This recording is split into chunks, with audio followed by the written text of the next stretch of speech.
오늘은 여호와를 경외함이 사랑받는 길이다 하는 제목의 말씀을 나누겠습니다. 우리 성도는 세상 사람들과는 뭔가 다른 점이 있기는 있습니다.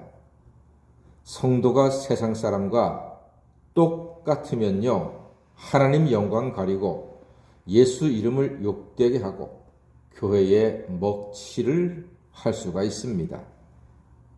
세상 기업이 자식에게 회장짜리 물려준다고 큰 교회들 가운데에서는 마치 세상 기업처럼 당회장짜리를 아들한테 물려주기도 합니다. 세상이 교회를 비웃습니다. 그래서 교회가 손가락질 받는 것입니다. 교회는 세상 기업이 아니잖아요. 세상 사적인 장사하는 데가 아니잖아요.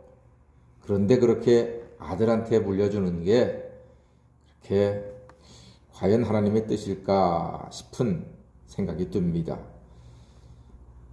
세상이 큰 건물을 좋아하고 박수친다고 교회가 수백억 은행 빚으로 건물을 짓는다?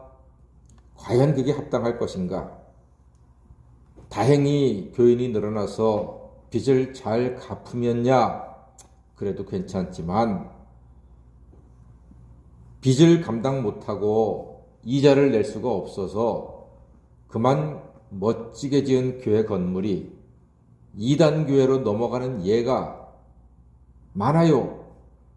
파산이 나서 목사님은 외국으로 도망가고 책임졌던 당의원들은 뿔뿔이 흩어지고 교인들은 다 길 잃은 양처럼 헤매는 것을 볼 때 참 가슴이 아프죠. 하나님의 영광 가리는 일이 되고 마는 것입니다.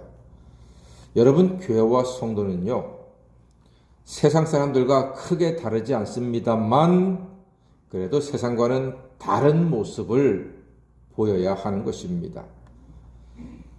우리 모두 잘 아는 차범근 감독, 대한민국 최고의 축구 선수죠.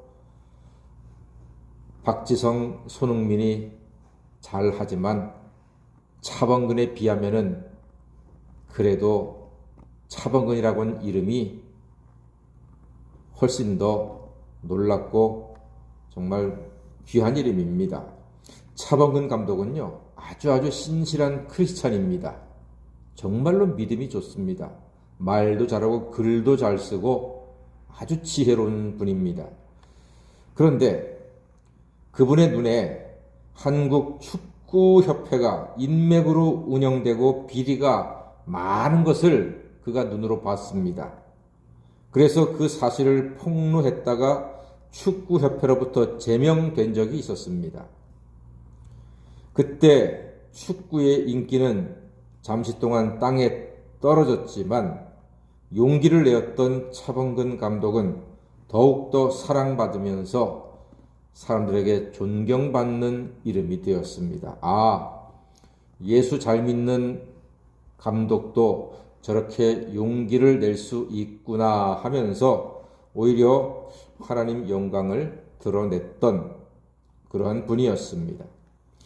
여러분, 이스라엘이 하나님의 백성이면서도 오늘 하는 말이 보니까요, 14절에 이는 너희가 말하기를 하나님을 섬기는 것이 헛되니 만군의 여호와 앞에서 그 명령을 지키며 슬프게 행하는 것이 무엇이 유익합니까? 라고 말하고 있습니다. 하나님의 명령을 지키는 것이 뭐가 유익하냐요?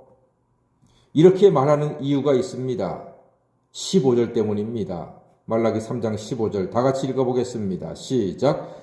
지금 우리는 교만한 자가 복되다 하며 악을 행하는 자가 번성하며 하나님을 시험하는 자가 화를 면한다 하노라 함이라. 예, 그렇습니다. 안타까운 모습 아닙니까? 교만한 자가 복되고 악한 자가 번성하고 하나님을 시험하는 자가 화를 면하지 않습니까? 그런데 우리가 하나님을 지키는 것이, 하나님의 말씀을 듣고 섬기는 것이 도대체 뭐가 유익합니까? 교만하고 악을 행하고 하나님을 시험하는 자가 오히려 잘 사는 것 같은데, 내가 하나님을 경외하며 믿음에 예배하는 것이 그게 뭐가 유익합니까? 라고 지금 이스라엘 백성들이 안타깝게 말하고 있습니다. 안타까운 모습이지요. 세상의 모습을 보고 하나님께 한탄하는 거예요. 우리도 하나님의 명령을 저들처럼 지키지 않겠다고, 그럼 우리도 잘 살지 않겠냐고 지금 하나님께 따지듯이 말하고 있습니다. 그렇다면 하나님의 백성과 세상 사람의 다른 것이 무엇이냐 하는 것입니다. 성도는요, 세상과는 다른 사람입니다. 다름 아닌 하나님이 예배자요, 말씀에 순종하는 사람을 그냥 놔두고 방치하시겠습니까? 아닙니다. 사랑하는 여러분, 하나님을 경외하는 자에게 하나님이 주시는 복이 있습니다. 16절 말씀 보니까 여호와를 경외하는 자와 그 이름을 존중히 여기는 자를 위하여 여호와 앞에 있는 기념책에 기록하셨다고 말씀하고 있습니다. 할렐루야! 기념책에 이름을 기록하셨대요. 마치 왕의 공신록에 이름을 쓸 수 있다면 그는 왕의 상에서 풍성한 밥상을 자손 대대로 누릴 수 있는 것처럼 하나님 앞에 있는 기념책에 우리 이름이 기록될 때 하나님께서 끝까지 지켜주시고 보호하시는 은혜를 누리게 될 줄로 믿습니다. 하나님은 하나님을 경외하는 자를 특별한 소유로 삼으시고 아들처럼 아껴주신다고 했습니다. 17절 말씀 보니까요, 사람이 자기를 섬기는 아들을 아낌같이 내가 그들을 아끼리라, 이렇게 약속하셨습니다. 그렇습니다. 우리는 하나님의 특별한 소유요, 아들로 인정받고 사랑받는 존재가 되었습니다. 하나님께 예배드리는 사람은 예수의 피로 제사함받고 하나님 자녀가 되는 권세를 누리며 하늘의 신령한 복과 땅의 기름진 복을 풍성히 누릴 수 있도록 허락해 주셨습니다.